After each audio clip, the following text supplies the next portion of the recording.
ท่าน13สบายดีพี่น้องตอนนี้ก็เราแขกคนมาเต็มเมืองเนาะผูกแขนปีใหม่บ่าวมีกับบ่าวบอยเนี่ย ได้2,000 ทำไมบ่าวมี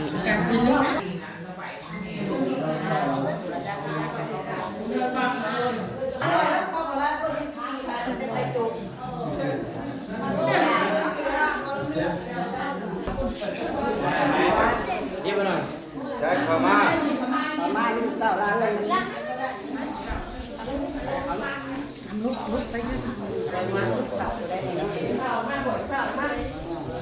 เฮ็ดกล้องได้นี่เนาะ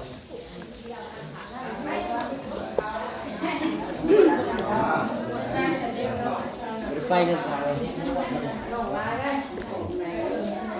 เนี่ยเลยเราตั้งอยู่มันเลย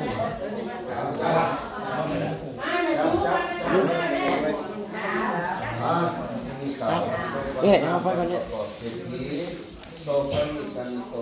ยับไปมันวิทย์ก่อนอ้วนลูกไปรถอ้วน ลูกร้านแล้วก็เอาความหลักต่อปีใหม่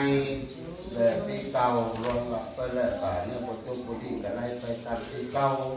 และก็มีแต่หลักต่อปีใหม่และก็มีผ้าเขาผ้าป้าบางความหนาอยู่ได้ของง่ายตาอยู่เป้าแล้วพ่อแม่นี่แหละทั้งเฒ่าทั้งแก่ได้มาปลูกเก่าเอาความให้อยู่ดีมีแห้งให้ดีฝากถึงแขนจิตเงินให้ได้เงินคำให้ได้คำตัวเองต่อไป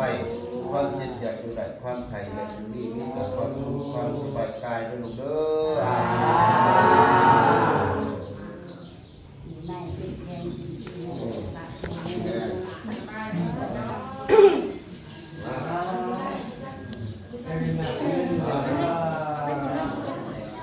เคยขอใส่ตั้ง7 มือ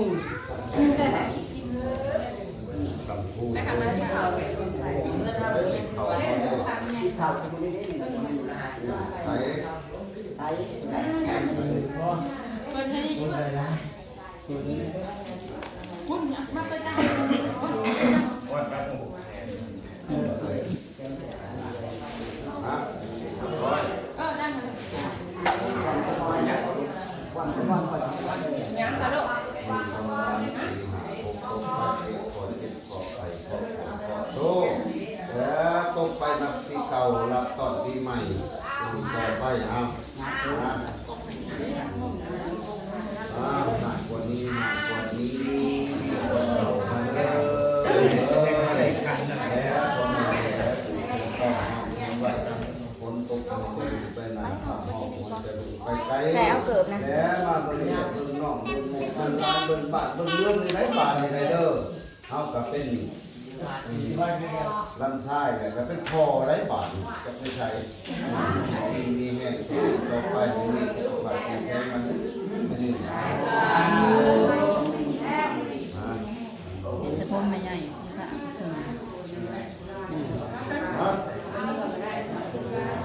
ตัวก่อนเลยโอ้นอนเลยนี่ได้บัตรได้บัตรอะไรจะเป็นเนี่ยมาจับขอไข่ขอปวดขอโซ่ตกตำไฟไรตำหนักถึงมากดมีทำอะไรนี้มีกดเข่าเต่ามาเลยเลยแล้วพอแม่นี่แล้วแต่ถูกคนต้องห้องเคลื่อนไหวและบาดนี่เลยเบิ่งตุ้มนอกตุ้มนุ่งและบาดนี่ไรตกอ่ะเป็นแม่เลือดร่างกายอะไรเลยมีแม่ต่อไปรับสอนปีไหมและแน่พอจบพอดีก็ให้ไล่ไปตามปีเก่าแต่ที่เราก็ให้ว่าแก้กันให้แก่ดีงามนั่นอะไรนั่นคำอะไรคำเด้อมันนี่ใช้หนึ่งมาก็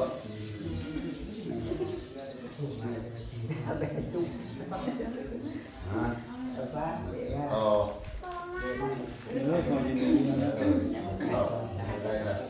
มันตัวของคำอ่อนเห็นแต่ผมอีเมย์นี่กวาดก้อนตกไปเสียหมดโซ่แล้วมันตำอะไรตำหนัก น้ำจากไผ่เมย์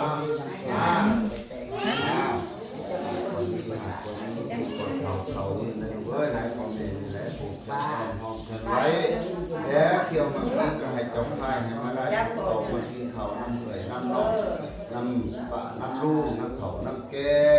และตัวนี้ต่อไปผูกแขนต้อมห้อมแขนไว้แล้ว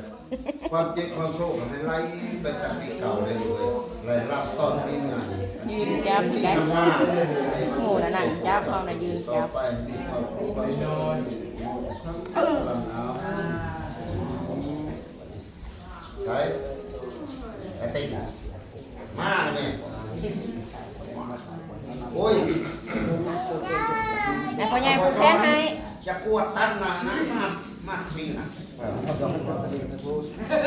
เลยมาทิ้งมา เอามือมาเทสก็ได้ก่อนนะแค่พ่อใหญ่ผู้แทน มา อย่าไปไหมได้น้ำ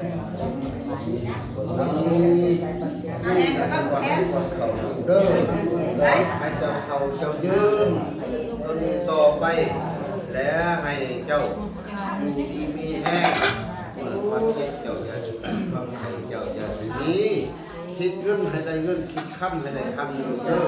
ตัวนี้ต่อไปแหละพ่อแม่นี่แหละผูกแขนต้อมห้อมแขนไหวและบาทนี่ให้มีสุขภาพเข้มแข็งให้ความเจ็บอย่าสุดไรความไข่อย่าสุดนี้ไล่ไปตัดปีเก่ารับต้อนปีใหม่ให้เป็นคนใหม่เด้อให้อยู่ดีมีแห้ง เป็นคนเก่าก็ได้บ่พออ้าวหลานมา ติงติง บ้านกันไป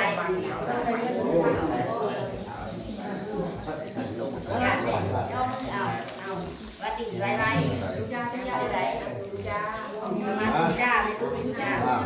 จ้าอะไรเดี๋ยวก็นับลูก เก็บของไข่ของป่วยโซ่แล้วต้องทำไฟไรตำหนักแล้วไฟไรไปตำปีเก่าตำต่อปีใหม่เด้อเด้อ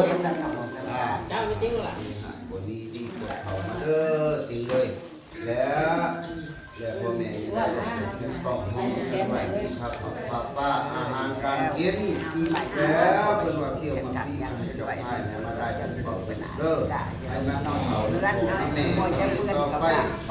เที่ยวเจ้าจะได้ทำใจเจ้าอย่าไรเขาลงคนนั้นไปต่อหน่อยนี่แหละเขาบอกมันก็สมเราล้างลงน้ำทั้งไก่ทอดจะบอดปลาเรียกเพียงปลาหนาถูเรื่องที่ทับวนให้ปุ้ยให้ไข่ผมไม่ถูกแล้วใส่ใจตั้งไก่ไปเลยเรื่อยๆหอดตลอดไปเลย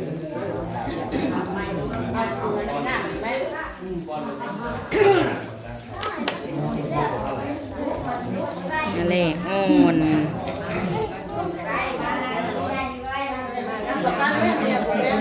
ฮะฮะ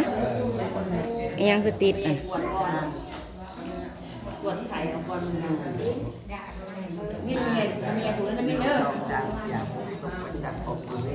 สาวคนนั้นเขาบอกว่าโคตรตัวอย่างจนตัวจิตปวดมันจากตัวละหมาดตัวแค่นั้นเราเป็นตัวร่างตัวจริงตัวไม่จริงตัวจริงตัวเป็นสอนคนสอน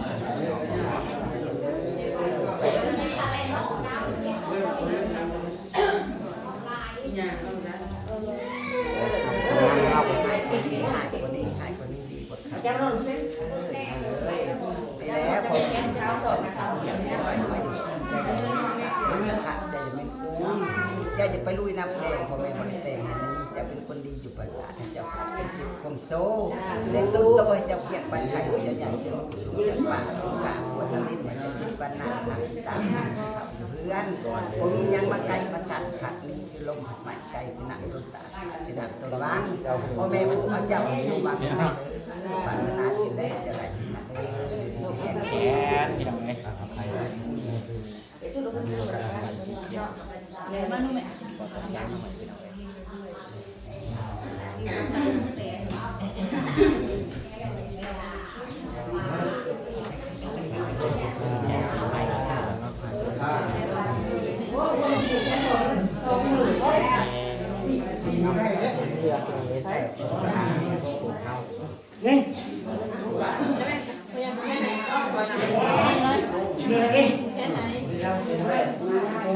ไอ้นะบางกล้องแม่นะ กล้องแม่ไปก่อนเลยเต็มเลยบางกล้องแม่เต็มเลย ไม่ใช่รู้เลยจะไปดูตอนไม่รู้ได้ไง ก็บอกอยู่ว่าไอ้หน้าบางตอนไหนทำก็เลยทำเลย มีแต่ลูกหลานเลย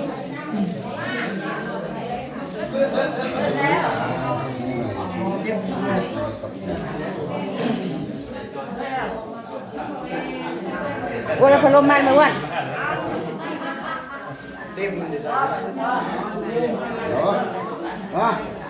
ผูกแขนปีใหม่พี่น้องก็สงกรานต์เนาะ